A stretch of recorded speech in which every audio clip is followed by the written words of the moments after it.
કરાવેલું જલપાન, ભીષ્મની દીક્ષા. 8 દિવસ પર્યંત અત્યંત ભયંકર યુદ્ધ ચાલતા 8મા દિવસના અંતે પાંડવો વિચાર કરવા લાગ્યા કે સર્વથા દુર્જય એવા ભીષ્મ પિતાને કેવી રીતે મારવા. તે વખતે કૃષ્ણે અર્જુનને કહ્યું કે ગાંગેય સત્ય પ્રતિજ્ઞાવાળા છે. તેઓ અસ્ત્રરહિત નપુંસક સ્ત્રી અને પરાણમુખ થયેલા પુરુષની ઉપર પ્રહાર કરતા નથી. માટે દ્રુપદ રાજાનો પુત્ર શિખંડી કે જે નપુંસક છે તેને તમારા રથમાં તમારી આગળ બેસાડી તમે ભીષ્મની સામે જાઓ. નપુંસકને જોઈને ભીષ્મ હાથમાંથી અસ્ત્ર છોડી દેશે. પછી નિશંક થઈને તમે તેની ઉપર પ્રહાર કરજો. પાંડવોએ કૃષ્ણના આ વિચાર અંગીકાર કર્યો.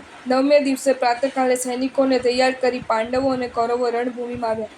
શાંતનુના પુત્ર ભીષ્મે અગ્રેસર થઈ બાણવૃષ્ટિ કરીને પાંડવોની સેનાને ઉપદ્રવ કરવા માંડ્યો. એટલે અર્જુન પોતાના રથ ઉપર ષંડ તેવા દ્રુપદના રાજાના પુત્ર શિખંડીને બેસાડીને તેમની સામે આવ્યો. શિખંડી જોતાં જ અસ્ત્ર નાખવા મન થયેલા વૃદ્ધ ભીષ્મને અર્જુને ગુપ્ત રીતે તીક્ષ્ણ બાણોથી જર્જર રંગવાળા કરી નાખ્યા. ચર્મના મર્મને ભેદનારા આ બાણ અર્જુનના છે, ષંડના નથી એમ સારથીને કહેતા ભીષ્મ રથમાં સૂઈ ગયા. ભીષ્મ પડવાથી શોક વડે કૌરવો તથા પાંડવો ભીષ્મને વીંટાઈ વળ્યા. તે વખતે ભીષ્મ પિતાને તુષાર જોઈ દિવ્ય અસ્ત્રને જાણનારા અર્જુને પૃથ્વીમાંથી બાણ વડે જલ આકર્ષ્યું. ભીષ્મે તે આશ્ચર્ય દુર્યોધનને બતાવીને કહ્યું કે તારાથી અધિક પરાક્રમવાળા પાંડવોની સાથે સંધિ કર. ભીષ્મનું વચન જાણે સાંભળ્યું ન હોય તેમ બતાવી તે વખતે ક્રૂર એવા દુર્યોધને કોપથી રાતી આંખ ભીમની ઉપર નાખી. પછી દેવની વાણીથી ભીષ્મે ચારિત્ર અંગીકાર કર્યો અને સર્વ સાવધીઓનો ત્યાગ કરી અનશન કરીને અચ્યુત દેવલોકમાં દેવતા થયા. ત્યાર પછી દુર્યોધને પોતાના સૈન્યમાં સેનાપતિ પદે દ્રોણાચાર્યનો અભિષેક કર્યો અને સવારે તેમના આગળ કરીને કુરુક્ષેત્રમાં તે આવ્યો. તેને જોઈ અર્જુને ધનુર્વેદના ગુરુ જાણી ગુરુ દક્ષિણારૂપ પ્રથમ પ્રણામ કર્યા. તે સમયે સંસ્પર્ધકોએ અર્જુનને સૈન્યની બહાર યુદ્ધ કરવા બોલાવ્યો. તેથી અર્જુન તેમની સાથે યુદ્ધ કરવા પ્રવર્ત્યો. યુદ્ધના 12મા દિવસે ભગદત્ત અર્જુન વિનાના પાંડવોના સૈન્યને ઉપદ્રવ કરવા લાગ્યો. તેથી પોતાના સૈન્યના શોભના શબ્દો સાંભળી અર્જુને સંસ્પર્ધકોને છોડીને શીઘ્ર ભગદત્તની સામે યુદ્ધ કરવા આવ્યો. ક્રોધ પામેલા અર્જુને ચિરકાલ યુદ્ધ કરી ગદ સહિત ભગદત્તને મારી નાખ્યો.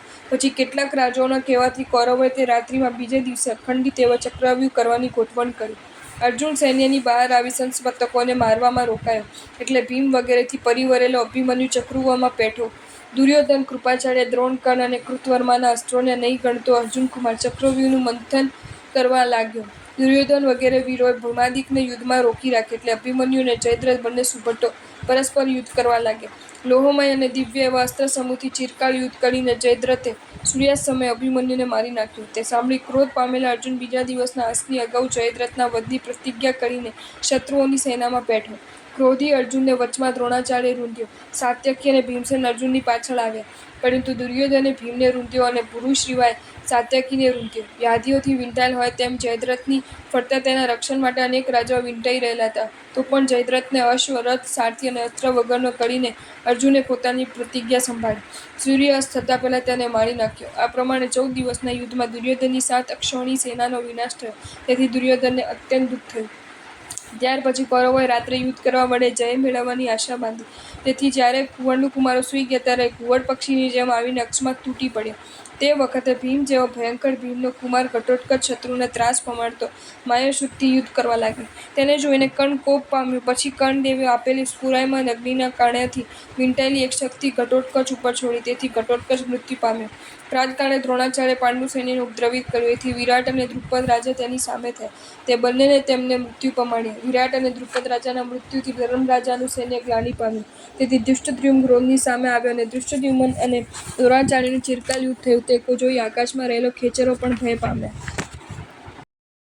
જો તમને આ વિડીયો ગમ્યો હોય તો આ વિડીયોને લાઇક કરો અને શેર કરો અને આવા જ નવા વિડીયો જોવા માટે જૈન ફેક્ટ્સ એન્ડ સ્ટોરીઝની ચેનલને સબસ્ક્રાઈબ કરો. ધન્યવાદ.